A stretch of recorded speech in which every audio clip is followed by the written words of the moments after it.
Des journalistes sont en formation, ils auront une connaissance approfondie de l'organisation et du fonctionnement de l'Assemblée nationale.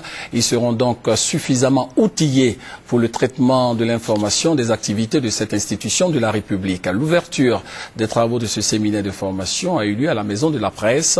Le point avec Victorine Yao Yoboué. Comment rendre accessibles les décisions du Parlement aux populations? C'est le souci de l'ambassade des États-Unis en Côte d'Ivoire et pour ce faire, la chancellerie américaine a entrepris la formation des journalistes spécialisés dans la couverture des activités de l'Assemblée nationale pour qu'ils soient au fait du vocabulaire et des principes parlementaires, ce qui va faciliter leur compte rendu des empoignades à l'hémicycle. Cette formation présente un double intérêt. Un intérêt pour le parlementaire lui-même, qui doit savoir que quand il dit quelque chose, cela doit être relayé, donc il doit le dire de la meilleure façon possible.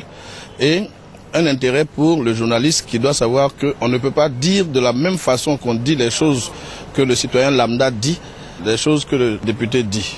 Et donc il y a des principes à respecter et pour pouvoir faire comprendre le message comme le législateur l'a dit.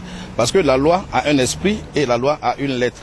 Et la lettre doit correspondre à l'esprit. Les journalistes formés sont venus de la radiodiffusion télévision ivoirienne et des différents organes de la presse écrite. Abiba Dambélé Saoué, vice-présidente de l'UNJCI, l'Union nationale des journalistes de Côte d'Ivoire, s'est félicitée de cette formation, avant d'ajouter qu'elle ne fera qu'améliorer le paysage médiatique ivoirien.